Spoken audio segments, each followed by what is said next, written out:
कुरुक्षेत्र के शाहबाद उपमंडल में बाढ़ पीड़ितों की सुध लेने पहुंचे कांग्रेस नेता रणदीप सुरजेवाला ने प्रदेश सरकार को जमकर कोसा। बाढ़ पीड़ितों के लिए मुआवजे की मांग भी उन्होंने उठाई। मुख्यमंत्री खट्टर पर उन्होंने तंज कसते हुए कहा कि अमित शाह के डिनर के लिए फुर्सत है, लेकिन बाढ़ में डूबे हरियाणा वासियों के लिए उनके पास समय नहीं है। गौरतलब है कि कुरुक्षेत्र के शाहबाद उपमंडल में बाढ़ पीड़ितों की सुध लेने पहुंचे कांग्रेस नेता रणदीप सुरजेवाला ने प्रदेश सरकार पर जमकर निशाना साधते हुए बाढ़ पीड़ितों के लिए मुआवजे की मांग उठाई। मुख्यमंत्री मनोहर लाल खट्टर पर उन्होंने तंज कसते हुए कहा कि अमित शाह के डिनर के लिए उनके पास फुर्सत है, लेकिन बाढ़ में डूबे हरियाणा वासियों के लिए उनके पास समय नहीं है। कांग्रेस नेता रणदीप सुरजेवाला ने कहा कि प्रदेश के 12 जिलों के 1000 गाँव बाढ़ में डूबे हुए हैं। युद्ध स्तर पर राहत कार्य चलना चाहिए था, लेकिन मुख्यमंत्री मनोहर लाल को अमित शाह को दावत देने का तो समय है, लेकिन प्रदेशवासियों के लिए फुर्सत नहीं है। उन्होंने कहा कि किसानों को प्रति एकड़ 30,000 मुआवजा, ट्यूबवेल के लिए 50,000, मवेशियों के लिए 50,000 मुआवजा, वे जिनके मकान डूबे हैं उन्हें 1 लाख से लेकर नुकसान का आंकलन कर मुआवजा दिया जाए। उन्होंने कहा कि फ्लड कंट्रोल एरिया की बैठक नहीं हुई, जिसकी वजह से ये बाढ़ प्राकृतिक नहीं अप्राकृतिक मैन मेड बाढ़ है। 10 तारीख को यहाँ पर मंदिर में वापस पहुँचते हैं, लेकिन गाँव बाढ़ की वजह से अपने गाँव नहीं पहुँचते, मंदिर में रुक जाते हैं। कल उन्होंने जलाभिषेक करना था, लेकिन आज एक बच्चे को बचाते हुए ये हादसा हुआ। 5 कांवड़िए उतरते हैं, लेकिन 3 बह जाते हैं, और लेकिन प्रशासन की थोड़ी देरी रहती है। क्या कहना 1 घंटा लेट है प्रशासन सर। सबसे पहले तो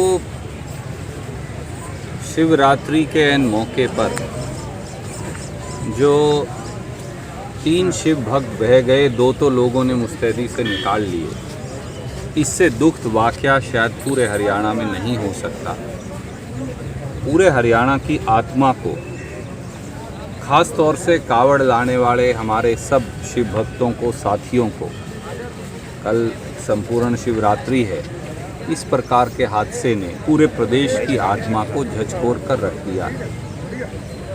जिस प्रकार से शाहबाद के सारे सेक्टर, एमएन कॉलेज के पीछे का सारा इलाका, हाउसिंग बोर्ड कॉलोनी पूरी तरह से डूबे पड़े हैं। विधायक अपनी खुद की गली और घर का पानी भी नहीं निकलवा पाए। पूरी कॉलोनी जहां उनका मकान है वो भी डूब गई।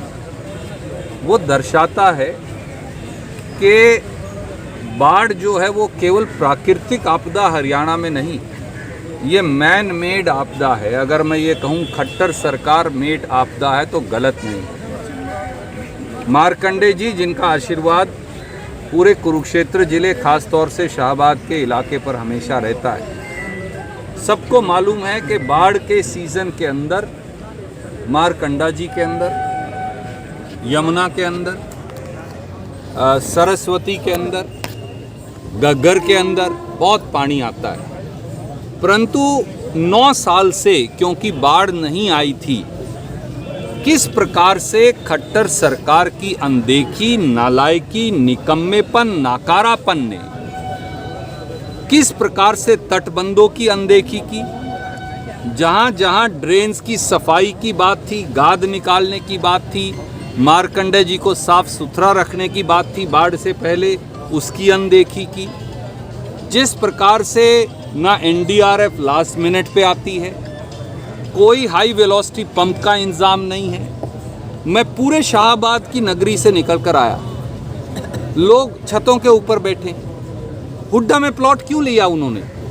इसलिए कि थोड़ी बेहतरीन ज़िंदगी होगी। हाउसिंग बोर्ड में लोग क्यों प्लॉट लेते हैं? परंतु 4-4, 5-5 दिन से ये तो हमारे जो शाहबाद के चारों तरफ के गांव के हमारे भाई बहन हैं, ये तो उनका धन्यवाद है।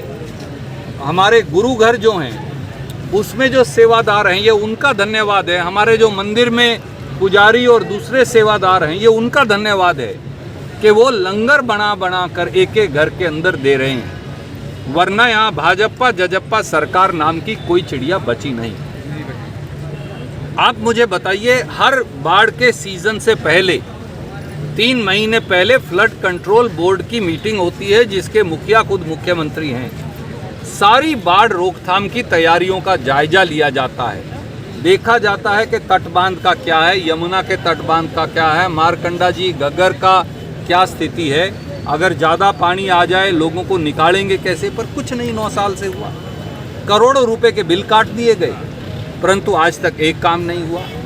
हमारी फौरन मांग है खट्टर सरकार से, वो 3 साथी, मैं शिव बम बम भोले जी के चरणों में ये प्रार्थना करता हूँ कि किसी प्रकार से कोई चमत्कार हो जाए और सुलखनी के हमारे जो तीनों नौजवान हैं वो किसी तरह से बचकर घर वापस लौट आएं। सर, जिस तरह से बाढ़ इनकी मृत्यु हो गई है अब से पहले, उनके परिवारों को 15-15 लाख मुआवजा देना चाहिए। खट्टर साहब, आपने 4-4 लाख रुपया मौत के लिए मुआवजा देकर हरियाणा के लोगों का मजाक उड़ाया। क्यों? 3.5 लाख एकड़ कृषि भूमि आज डूब गई है, खत्म हो गई है। वो कपास की फसल हो, वो जीरी की फसल हो, इन सारे इलाके के अंदर पंचकुला, अम्बाड़ा, यमुनानगर, कैथल, कुरुक्षेत्र, करनाल, पानीपत, हम तो सब जीरी लगाते हैं।